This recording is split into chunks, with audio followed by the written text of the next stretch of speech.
तो गाइस, आप लोग जो मेरे हाथ में दो कागज देख रहे हो, ये नॉर्मल कागज नहीं है। इन कागज के लिए आप लोग अभी बहुत ज्यादा मेहनत कर रहे हो और आप लोगों का ये कागज पाने का सपना है। ये ज्वाइनिंग लेटर है, ये इंडियन ऑर्डिनेंस फैक्ट्रीज के ज्वाइनिंग लेटर हैं। ये जो मेरे हाथ में आप ज्वाइनिंग लेटर देख रहे हो, ये Indian ordnance factory metal steel factory Isapur का ज्वाइनिंग लेटर है।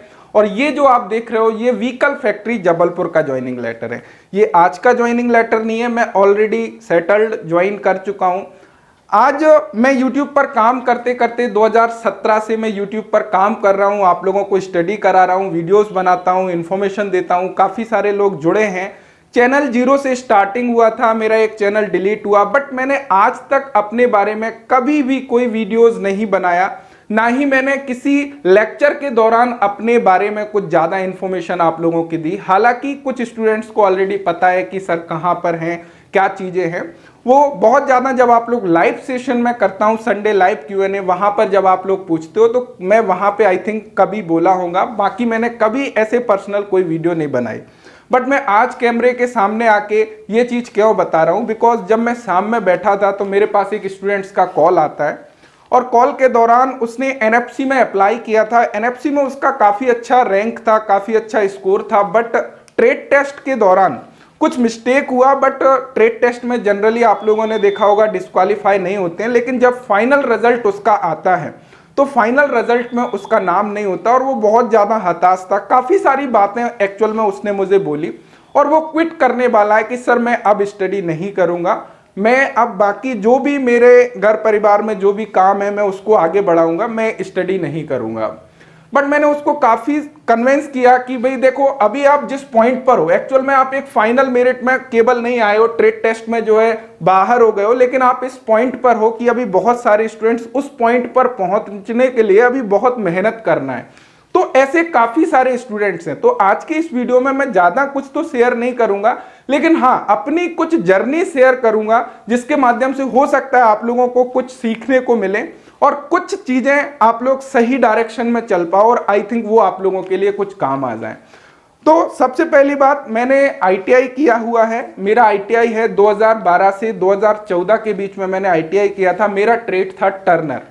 जब मैं ITI करने के दौरान गया, जब मैं टर्नर ट्रेड में एडमिशन लिया, कुछ महीने बीत गए, उसके बाद में मुझे पता चला, जैसा कि आप सभी को जो भी टर्नर ट्रेड वाले होंगे उन सभी को भी ये बातें सुनने को मिलती होंगी कि टर्नर ट्रेड से आप लोगों का जॉब नहीं लगेगा, टर्नर ट्रेड से वैकेंसी नहीं आता है। बहुत सारी चीज़ें मुझे सुनने को मिली, लेकिन मेरा फोकस था कि भाई अभी मैंने एडमिशन ले लिया है और मेरे को जो है रेगुलरली अपनी प्रिपरेशन पर फोकस करना है। डेफिनेटली मैंने वो सारी चीज़ें करी, मैं अपनी प्रिपरेशन पर फोकस किया। जब मैंने 2014 में अपनी ITI को कंप्लीट किया, वहाँ पर फाइनेंशियल स्थिति मेरे परिवार की थोड़ी ठीक नहीं थी। उस कंडीशन में, जैसा कि ITI स्टूडेंट्स के साथ में होता है, देखिए ITI वही लोग करते हैं जिनके पास में या तो बहुत कम पैसा है या फिर बहुत ज़्यादा निम्न परिवार से जो बिलोंग करते हैं, वो जनरली ITI को चूज़ करते हैं। ऐसा आप लोगों ने भी देखा होगा और मैक्सिमम स्टूडेंट्स जो जुड़े हैं वो ये सारी चीज़ों को फील कर पा रहे होंगे जो ITI किया, क्योंकि मैंने भी ITI किया है। जिस फेज से आज आप गुजर रहे हो, डेफिनेटली मैं उसी फेज से, उसी रास्ते से गुजर के आज यहाँ पर हूँ और आप लोगों को बता रहा हूँ। तो वहाँ पर मेरे पास क्या स्टेप था, जब मैं सेकेंड ईयर में था, वहाँ पर आप लोगों की भी ITI में प्लेसमेंट के लिए अलग अलग कंपनियाँ आती थी। वहाँ पर हीरो मोटो कॉर्प लिमिटेड, नीमराना, राजस्थान की एक कंपनी आई हुई थी, जिसमें मैंने एग्ज़ाम दिया। एक फॉर्मेलिटी के लिए वो लोग एग्ज़ाम लेते हैं, ज़्यादा कुछ नहीं रहता है उस एग्ज़ाम में। इजीली उनको भाई लड़के चाहिए होते हैं, पर्टिकुलर 1 साल के लिए लेकर जाते हैं, वहाँ पर काम कराते हैं, सैलरी देते हैं। देन उसके बाद में 1 साल के बाद में आपको बाहर का रास्ता दिखा दिया जाता है। मेरे साथ भी ऐसा ही कुछ हुआ। मेरा सिलेक्शन हो गया था, जबकि मेरा ITI का एग्ज़ाम नहीं हुआ था। उन्होंने एक लेटर बना के दिया था, आज भी मेरे पास वो लेटर रखा हुआ है, उसका फोटो कॉपी। उसमें लिखा था कि भैया जैसे ही आपके एग्जाम कंप्लीट हो जाते हैं, हमारी तरफ से कॉल आपको आएगा, आप कंपनी में आ सकते हैं, ज्वाइन कर सकते हैं। 8,400 कुछ रुपए उस टाइम का जो स्टाइफंड था उनका, वो डिसाइड किया था कि वो आपको मिलेगा और ये 1 ईयर का टेन्योर बेसिस पर रहेगा। 1 साल के लिए आप काम करोगे, 1 साल के बाद में आपको निकाल दिया जाएगा। बट मेरे को वो चीज़ें मंजूर थी। जैसे ही मेरी ITI कंप्लीट हुई, मैं घर गया। मुझे घर में ज़्यादा नहीं रहना था, मैं 1 मंथ घर में रहा, बिकॉज मैं घर से बाहर रह के ITI किया था। उसके बाद में मैं वहाँ पर जाके अपना जो है निकल जाता हूँ और मैं नीमराना पहुंचता हूं। ऑलरेडी मेरा एक फ्रेंड था जो नीमराना जा चुका था, मैं उससे कांटेक्ट किया तो भाई जैसे ही मैं पहुंचा उनका सारा सिस्टम था, गाड़ी आ गई वहीं रेलवे स्टेशन पे और पहले से प्री प्लानिंग रहता है, तो 7 डेज के लिए बढ़िया होटल में उन्होंने सारा व्यवस्था किया। ज्वाइनिंग हुआ, 7 डेज हम लोगों की ट्रेनिंग चली। उस दौरान ट्रेनिंग के दौरान जैसे ही हम लोगों को वर्कशॉप में भेजा गया, वहां पर उनका काम मास प्रोडक्शन चलता है, पूरा एक एक मिनट भी आप फ्री नहीं रह सकते आप प्राइवेट में। टोटल काम चला, मैंने 1 मंथ काम किया। 1 मंथ काम करने के दौरान मुझे रियलाइज हुआ, क्योंकि मुझे ये चीज पता था कि मैं यहाँ पे नहीं रहने वाला हूँ, केवल मैं प्राइवेट में काम कर रहा हूँ, फाइनेंशियल मेरे पास पैसा कुछ आ जाए इसलिए। लेकिन मैं सारी बुक्स वगैरह अपना जितना मेरा जुनून था वो सारा कुछ सवार था कि नहीं भाई मुझे गवर्नमेंट जॉब लेना ही है, कहीं ना कहीं ITI से वैकेंसी आएगी, मैं वहां पर ज्वाइन करना ही है, मुझे मेहनत करना है, कहाँ से क्वेश्चन पेपर आएगा। मेरा टेक्निकल में बहुत ज़्यादा स्टार्टिंग से ही जो है मेरा इंटरेस्ट था। हम लोग लगभग 11 लोग थे टर्नर ट्रेड में, और 11 लोगों का एक अच्छा ग्रुप था जिसमें 3 से 4 लोगों का पढ़ने में इंटरेस्ट नहीं था। हम 7 लोगों का जो ग्रुप था बहुत अच्छा इंटरेस्टिंग ग्रुप था, और आपस में कंपटीशन की भावना बहुत ज़्यादा थी कि भाई यदि वो ये कर रहा है तो मैं क्या कर रहा हूँ, मैं पढ़ाई कर रहा हूँ तो वो कर रहा है या नहीं कर रहा। तो ऐसी स्थिति थी।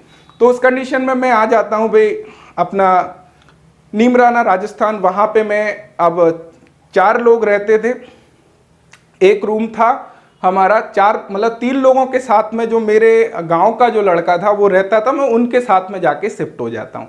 अब 4 लोगों की अलग अलग शिफ्ट वगैरह चलती थी, तो वहाँ पे पढ़ाई का जो माहौल था वो एक्चुअल में प्रॉपर नहीं बन पा रहा था। सबसे पहली बात तो टाइम का प्रॉब्लम, फिर आके खाना बनाना, वो सारी चीजें रहती थी। और इन चीजों से जो मैं अभी बता रहा हूँ, डेफिनेटली ये वीडियो देखते टाइम मैं वो फील कर पा रहा हूँ, क्योंकि मैक्सिमम लोग चैनल से ITI स्टूडेंट जुड़े हैं, काफी सारे लोग इस फेज से गुजर रहे हैं।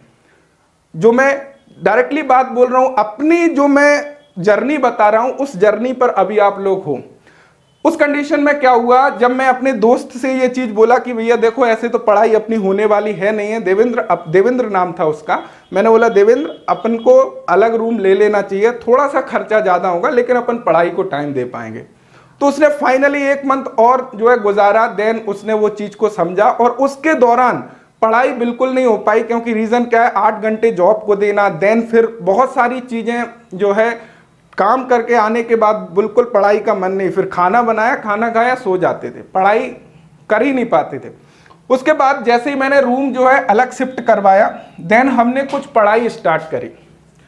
तो ये बात थी नवंबर दिसंबर के आसपास, नवंबर की बात थी। तो दिवाली जैसे ही आई, तो दिवाली तक ठीक चल रहा था, बट दिवाली में मेरे को क्या है भैया, गांव में जाने का बहुत ज्यादा, हर साल दिवाली मनाते थे, तो मैंने जो मेरा वहां पे जो भी चार्जमैन वगैरह जो मेरे अपर लेवल का था, जिससे मुझे छुट्टी सेंशन कराना था, तो दिवाली का मैंने छुट्टी सेंशन कराने की कोशिश करी कि मैं सर लगभग 3 डेज के लिए मैं जो है घर जाने चाहता हूं, और मुझे जो है 3 दिन की छुट्टी आप दे दीजिए। तो उस कंडीशन में क्या था, जब मैंने 3 दिन की छुट्टी उनसे मांगी तो बोले प्रोडक्शन का टाइम है, छुट्टी बिल्कुल सेंशन नहीं हो सकती। अब मेरा अंदर थोड़ा सा, मैं जाना ही था, मैंने बोला देवेंद्र को, बोला मुझे जाना ही है छुट्टी दिवाली में, चाहे कुछ भी हो जाए। तो बोला छुट्टी तो सेंशन नहीं होगी। तो अब नेक्स्ट डे जो है मेरा, जैसे ही मैं घर आया, मेरा माइंड वैसे ही थोड़ा सा दिक्कत, दिमाग बहुत ज़्यादा खराब था। बिकॉज रीज़न क्या है, एक तो पढ़ाई नहीं हो पा रही थी जो मेरा मेन फोकस है, और मुझे सामने एक रास्ता क्लियरली दिखाई दे रहा है कि यदि मैं आज टाइम नहीं दूंगा पढ़ाई को तो कल मेरे पास कुछ नहीं रहेगा। 1 साल बाद यहां से मैं बाहर हो जाऊंगा, मेरे पास चंद पैसे रहेंगे जिनको मैं सेव कर रहा था हर मंथ, कुछ खर्चे काट के, केवल वो मेरे पास रहेंगे, उसके अलावा कुछ नहीं रहेगा यहां से। तो जब सेकंड डे होता है, सुबह 5 बजे देवेंद्र उठता है। अभी ये 6 बजे की हम लोगों की शिफ्ट रहती थी। 5 बजे उठ के वो रेडी हो जाता है, लेकिन मैं बिस्तर में ही हूँ। जब वो 5:45 बजते हैं तो वो बोलता है वो ड्यूटी नहीं जाना क्या? मैं बोला मैं नहीं जाऊँगा आज ड्यूटी, मैं ड्यूटी नहीं जाऊँगा। मैंने बोला क्यों नहीं? तो वो ज़्यादा कुछ नहीं, क्योंकि जब एक साथ रहते हैं तो थोड़ा सा ठीक है भाई, उसने सोचा आएगा, लेट आएगा ये वो, लेकिन वो निकल जाता है। जब वो वापस आता है तो मैं अपना रॉयल का बुक, आज भी मेरे पास वही रॉयल का बुक है, रॉयल का बुक निकाल के पढ़ रहा होता हूँ जब वो ड्यूटी से रिटर्न आता है। और माइंड थोड़ा सा काम नहीं कर रहा था, करना क्या है लाइफ में, बहुत सारी चीज़ें उलझी पड़ी थी। फाइनेंशियल स्थिति भी घर की उतनी ठीक नहीं थी कि मतलब मैं कुछ कर सकूं या घर जाके कुछ कर सकूं। उसके बाद कहानी क्या होती है, जैसे ही वो वापस आता है, वापस आके बोलता है कि भाई क्या चीज़ें चल रही हैं। तो मैंने बोला मैं अब नहीं जाऊंगा ड्यूटी, मैं डिसाइड कर लिया हूँ। मेरे पास उस टाइम में 23,000 रुपये कुछ था, 23,000 रुपीज़ मैंने सेव कर लिया था लगभग। और एक्चुअल में होता क्या था, उस दिन लगभग 30 तारीख या 31 तारीख ऐसा कुछ था, और 7 तारीख को 7 डेज का जो सैलरी रोक कर देते थे वो लोग, यानी कि आप लोगों का 30 को मंथ खत्म हो गया तो 7 तारीख को सैलरी आती थी, और दिवाली भी 1 तारीख या 2 तारीख ऐसा कुछ पड़ रहा था उस साल में। तो दिवाली के दिन भी मैं ड्यूटी नहीं गया, छुट्टी था एक दिन का, तो फिर वहीं रहा। और जैसे ही मेरा 7 तारीख को सैलरी आता है, मैं केवल वेट कर रहा था वहां पे, मैं दिवाली नहीं मनाया, कुछ नहीं, वहीं पे सारी चीजें टेंशन में। 7 तारीख को जैसे ही मेरा सैलरी अकाउंट में क्रेडिट होता है, मैं बोला देवेंद्र मैं निकल रहा हूँ। मैंने सारा पैकिंग किया। पैकिंग में क्या था, मेरा केवल मैं बुक्स अपनी लेकर गया था और कुछ कपड़े थे, तो मैंने बुक्स रखा। मैं बोला मैं निकल रहा हूँ, मैं जा रहा हूँ। अब मेरे मतलब मैं जिस गांव से बिलोंग करता हूँ, वहाँ से जहाँ से मैंने ITI करी थी, मैंने शिवपुरी डिस्ट्रिक्ट मध्य प्रदेश से ITI की है। तो मैंने बोला मैं वहाँ जाके रूम रेंट से रहूँगा, मेरे पास 23,000 रुपये। मैं बोला शिवपुरी जाऊँगा, वहाँ पे मेरा एक दोस्त है, गोपाल नाम का दोस्त था। मैं बोला मैं उसके पास शिफ्ट हो जाऊँगा। ITI का रिजल्ट अभी तक नहीं आया था। अब क्या था, जैसे ही मैं वापस आया तो देवेंद्र भी बोला मैं भी चलूंगा, उसका भी मतलब डिसीजन चेंज हो गया, मैं भी छोड़ता हूं। उसको मैं बहुत देर तक कन्विंस किया, समझाया सारी चीजें। जब 2-3 दिन से समझा रहा था, उसके माइंड में भी कुछ ना कुछ फिट हो गया, बोले नहीं ठीक है मैं भी वापस चलता हूं। तो दोनों ने वहां से हीरो मोटोकॉर्प नीमराना से निकले। देन हम लोग सीधा बिना इंफॉर्मेशन के, कोई कंपनी में इंफॉर्मेशन नहीं दी, डायरेक्टली हम घर आए। तो घर वालों को भी सोचे भाई 1-2 दिन के लिए आए होंगे, लेकिन जैसे ही सामान देखा बोले मैं छोड़ के आ गया हूं, मुझे नहीं करना है, मैं जा रहा हूं शिवपुरी में। एक दिन घर रुका। एक दिन के बाद मैंने अपने दोस्त को फोन लगाया, अपनी गोपाल मैं आ रहा हूं। तो गोपाल बोला ठीक है कोई दिक्कत नहीं, आजा। मैं जाके वहां पे शिफ्ट हो गया। वो नॉन टेक्निकल की प्रिपरेशन कर रहा था ऑलरेडी, मैथ वगैरह जो भी है वो जाता था अपना कोचिंग। लेकिन मैं 1-2 दिन कोचिंग गया नॉन टेक्निकल की, बट मेरा टेक्निकल फील्ड था, उसका भी टेक्निकल फील्ड था। उसने मेरे साथ में ITI की टर्नर से, वो भी आज जॉब में GCF फैक्ट्री में जो है वो जॉब करता है। तो वहाँ पे जब मैं गया तो वहाँ पे लगभग 1 से 2 मंथ हम लोगों ने बहुत अच्छे तरीके से पढ़ाई की। मेरे पास जो पैसा था वो मैं धीरे धीरे खर्च कर रहा था आराम से, कोई दिक्कत नहीं। पैसा था 23,000 में से भाई कितना पैसा खर्च होता था, 1,000-2,000 रुपये बहुत। बस रूम का रेंट हम लोग 50-50 देते थे, बाकी खाने खर्चे का हमारा घर से आ जाता था, आटा वगैरह वो सब चीज़ें। वो चीज़ें चलती रहीं। वो चीज़ें चलने के बाद ITI का रिजल्ट आता है। अब जैसे ही ITI का रिजल्ट आया तो मेरा एक एम्प्लॉयबिलिटी स्किल्स का जो क्वेश्चन पेपर था वो थोड़ा सा मिस्टेक हुआ था टाइम के चलते।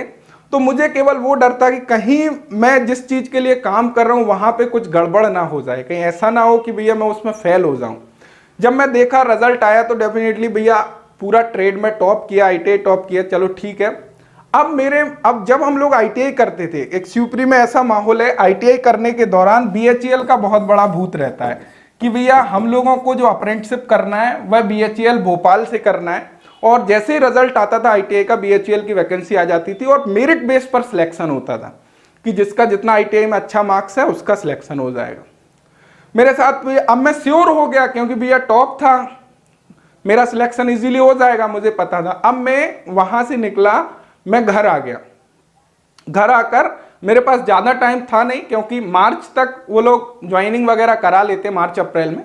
तो घर आके मैं करने लगा, तो वो सारी चीज़ें जो है अपना मेरा वहाँ पे सिलेक्शन हो गया। देन मैं वहाँ पे ज्वाइन किया। जैसे ही गाइस मैं ज्वाइन किया तो वहाँ पे एक अच्छा माहौल है, अप्रेंटिसशिप जहाँ मैंने करी BHEL में बहुत अच्छा माहौल है, वहाँ पे एक पढ़ाई का पूरा माहौल है, दोस्त वगैरह सब कुछ थे। जब मैं वहाँ पे 2015 में जब मैंने ज्वाइन किया, 2015 से 16 तक मैंने वहाँ पे जो है अप्रेंटिसशिप किया। जैसे ही मैं ज्वाइन किया, जब मैंने फर्स्ट फॉर्म घर में जब मैं आया था, जब मेटल स्टील फैक्ट्री ईसापुर का मेरा जो है वैकेंसी ओपन हुआ था, तो वहाँ पे मैंने अप्लाई कर दिया था। जब मैं एग्ज़ाम देने जा रहा था BHEL भोपाल से, तो सभी दोस्त जितने भी मतलब मेरे फ्रेंड सर्कल था, सभी लोगों का यही कहना था कि भैया पहला एग्ज़ाम है, पहला एग्जाम कभी नहीं निकलते, ये वो सब अपने चिल में मस्ती में मस्त थे। लेकिन मेरा फोकस था कि नहीं, मुझे यही एग्जाम निकालना है, चाहे कुछ भी हो जाए, ये एग्जाम मुझे निकालना है। 2015 में वो जो एग्जाम हुआ था, जब मैं गया वहाँ पे मैंने एग्ज़ाम दिया, एग्ज़ाम बहुत अच्छा गया, कोई दिक्कत नहीं था। मतलब आइडिया नहीं था कि मेरिट कितना जाएगा, ऑल ओवर इंडिया के स्टूडेंट्स आए हैं, कुछ भी पता नहीं था। लेकिन बस मेरे को जितना नॉलेज था, इंटरेस्ट था ही, टेक्निकल में कोई क्वेश्चन छूटने का सवाल ही नहीं है, क्योंकि आईटीआई से ही जो भी मेरे ग्रुप के लोग थे उनको मैं स्टडी कराते आ रहा था। मैं एक मतलब पढ़ाता था, सर साहू सर करके थे हमारे, एचआर साहू, हरिराम साहू करके जो हमारे इंस्ट्रक्टर थे, वो बुक दे देते थे, दिनेश तू पढ़ा, थोड़ा सा मैं बोलने में ठीक ठाक था और समझाने का मुझे ज़्यादा इंटरेस्ट था, तो सबको अच्छा भी लगता था और उस टाइप से माहौल था। तो थोड़ा सा नॉलेज अच्छा था टेक्निकल में, थोड़ा सा अंदर से कॉन्फिडेंस भी था, नहीं हो जाएगा। अब मैं जैसे ही वापस आया तो मेटल स्टील फैक्ट्री, जैसे तीसरे दिन उसने क्या किया, भैया आप लॉग इन करो वहां पे और अपना जो है मार्क्स दिख जाते थे। अब जैसे ही सबने मार्क्स देखे तो किसी के मार्क्स भाई 60 मार्क्स आ रहे थे, किसी के 46, किसी के 56, लेकिन जैसे ही मैंने अपना देखा तो मेरा 84 मार्क्स वहां पे आया हुआ था टर्नर ट्रेड में। जब 84 मार्क्स देखा तो भैया लगा हो जाएगा। अब जैसे ही मेरिट जो है आई तो वहां पे जो है सिलेक्शन मेरा हो गया, लगभग टॉप 3 रैंक में था मैं, मतलब टर्नर ट्रेड में टोटल 30 वैकेंसी थी आई थिंक। तो यहाँ पे ये जो देख सकते हो ये मेटल स्टील फैक्ट्री की तरफ से फिर भैया ये लेटर आया कि आपका ज्वाइनिंग प्रैक्टिकल है। प्रैक्टिकल के लिए गया मैं, प्रैक्टिकल वगैरह हो गया, फाइनल मेरा सिलेक्शन हो गया। तो यहाँ पे ये मेरा इस प्रकार जो है मेटल स्टील फैक्ट्री वाला ज्वाइनिंग लेटर आया। अब क्या हुआ, अब यहाँ से कहानी स्टार्ट हुई दोस्तों की, भैया इसका तो सिलेक्शन हो गया है, अब हम लोगों को करना है। तो काफ़ी सारे दोस्त थे। अब सबसे पहले तो गोपाल का ही नाम आएगा, वो ज़्यादा मतलब क्लोज था, थोड़ा सा गोपाल था, केशव प्रजापति थे, तो ये 2-3 मेरे बहुत क्लोज फ्रेंड थे। तो ये लोग क्या किए, बात करना गोपाल बंद कर दिया, क्योंकि वो चीज़ आ गई थोड़ा सा कि नहीं अब जो है पढ़ाई करना है, तो वो पूरी तरह पढ़ाई में लग गया। देन उसके बाद में कोलकाता का एक और जो है काशीपुर वाला एग्ज़ाम हुआ था, वहाँ पे उनका सिलेक्शन हो गया था एग्जामिनर इंजीनियरिंग में। देन सेकंड एग्जाम उनका भी यहाँ निकला, तो मैं वो सेकंड एग्जाम देने नहीं गया था, कोलकाता वाला मेरा यहाँ हो गया था। फिर मैं व्हीकल फैक्ट्री का देने आया था, लेकिन उससे पहले तो हुआ क्या भाई, व्हीकल फैक्ट्री में भी मेरा ये ईसापुर वाला मेरा ज्वाइनिंग लेटर था, फिर व्हीकल फैक्ट्री में भी मेरा यहाँ पे सिलेक्शन हो गया, तो ये व्हीकल फैक्ट्री वाला ज्वाइनिंग लेटर था। तो मैं एमपी से बिलोंग करता हूँ जनरली, तो फिर मैं वहाँ पे ज्वाइन ना करके मैंने यहाँ पे ज्वाइन किया। देन यहाँ पे ज्वाइन मैंने कर लिया। उसके बाद में मैंने आप लोगों के लिए ये सारा कुछ स्टडी का जो है प्लान किया। तो मेरा कहने का मतलब क्या है, देखो आप लोगों को किसी भी पॉइंट पे गाइस रुकना नहीं है। ऐसा नहीं है कि आप लोग थम गए, रुक गए। मैं आज भी अपने आप के ऊपर काम करता रहता हूं, भले मैं किसी भी पोजीशन में हूं, जॉब है, सब चीज है, लेकिन आज भी मैं कुछ ना कुछ नया करने का ट्राई करता हूं। आप लोगों को एक असफलता हाथ लगी, एक जगह आप लोगों का रिजल्ट नहीं हुआ, तो वहां पर काम करने की जरूरत है अपने ऊपर कि आखिर मेरा रिजल्ट क्यों नहीं हुआ, कहां कमी रही। भाई जिस स्टूडेंट्स का एनएफसी में फाइनल में सिलेक्शन नहीं हुआ, जिन्होंने मुझसे बात करी, यदि वो वीडियो देख रहे हैं तो आपको काम करने की कहां जरूरत है। आपकी स्टडी बढ़िया है, सब चीजें बढ़िया, प्रैक्टिकल में आपका मिस्टेक हुआ ना, तो प्रैक्टिकल के ऊपर थोड़ा सा फोकस करो। यहां तक की जो जर्नी है ना, ये एक नहीं दो नहीं, और यहां पे केवल ये मेरे ज्वाइनिंग लेटर नहीं, अभी मेरे स्टूडेंट्स का एक एक स्टूडेंट 3-3 4-4 जगह पे ज्वाइनिंग लेटर वो लेके बैठे हैं। क्या रीजन है गाइस, जब एक बार अपना टेक्निकल टोटल तरीके से क्लियर हो जाता है ना, टोटल तरीके से जब क्लियर हो गया तो इजीली आप लोगों के एग्जाम निकलने लगते हैं, दिक्कत नहीं आता है। क्योंकि देखो जब कॉन्सेप्ट ही आप लोगों का टोटल अच्छे तरीके से क्लियर हो जाएगा तो आराम से आप लोगों के जो है पेपर निकलने लगेंगे। तो फोकस ये करो कि जो भी स्टूडेंट्स प्रिपरेशन कर रहा है, भाई किसी भी पॉइंट पर आज आप खड़े हो, और मैं एक चीज आप लोगों को क्लियर कर देता हूं, एक चीज मैं क्लियर कर देता हूं, यदि आप आईटीआई से किसी एग्जाम की प्रिपरेशन कर रहे हो, आप किसी भी पॉइंट पर खड़े हो, यदि मैं बोल रहा हूं 6 मंथ भी आपकी आईटीआई कंप्लीट है और आप 6 मंथ्स भी दे देते हो अपने आप को थोड़ा अच्छे तरीके से, लगन से। देखो एक चीज होती है कि भैया काम तो आप कर रहे हो, पढ़ाई तो आप लोग कर रहे हो, लेकिन पूरा फोकस नहीं है यहां पे। आपका केवल काम की तरह उसको देख रहे हो कि नहीं मुझे पढ़ना है बिकॉज मेरा एग्जाम आ रहा है, तो सिलेक्शन होना बहुत मुश्किल है। लेकिन यदि उसको इंटरेस्ट से आपने ले लिया, जब मैं स्टडी करता था मैं उस टाइम की बता रहा हूं भाई, कोई भी एग्जाम किसी भी क्वेश्चन पेपर में आया है और वो मुझे नहीं समझ आ रहा, जब तक मेरा किसी काम में मन ही नहीं लगता था, मैं पहले उस क्वेश्चन को पूरा खंगालता था। और आज भी वो कंडीशन है। आज आप लोग मुझे जितने क्वेश्चन भेजते हो, चाहे डिस्कशन टैब में हो, चाहे भाई कहाँ राउरकेला का पेपर हुआ हो, बीएचईएल का कहीं का भी कोई भी पेपर हुआ हो, वो पेपर मैं देखता हूँ वो पेपर देख के क्या क्वेश्चन पूछा, मेरी रिस्पॉन्सिबिलिटी है, किस टाइप का क्वेश्चन आया है, कहां से क्वेश्चन आया है, यदि ये क्वेश्चन है तो किस टॉपिक से है, उस टॉपिक से रिलेटेड क्वेश्चन क्या है। तो एक हैबिट अपनी बनाना पड़ेगी, और जब वो अपने अंदर से आ गया ना कि नहीं यार मुझे करना ही है, क्या कुछ भी हो जाए, तो कोई नहीं रोकेगा गाइस, इजीली हो जाएगा। आप लोगों का सिलेक्शन में दिक्कत नहीं है। दिक्कत है कि खुद के ऊपर काम करने की, कोई किसी पॉइंट पर जाना है तो भैया एफर्ट तो लगाना पड़ेगा, मेहनत तो करना पड़ेगी।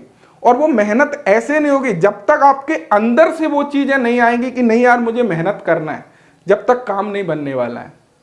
तो मेरा केवल इतना ही मैसेज है, जो लोग हताश हैं या फिर वैकेंसी की वजह से प्रॉब्लम हो रही है, अभी वैकेंसी भी आप लोगों की 2022 में काफी सारी वैकेंसी आने वाली है। ऐसा नहीं है कि वैकेंसी नहीं आएगी, वैकेंसी आएगी आप लोगों की। और अभी टेक्निकल की वैकेंसी अपनी 2022 में ज्यादा आएगी। उस वैकेंसी को अपना देखो, इतने साल से मेहनत करी, सब चीजें अभी आप लोगों के पास में वो चांस है।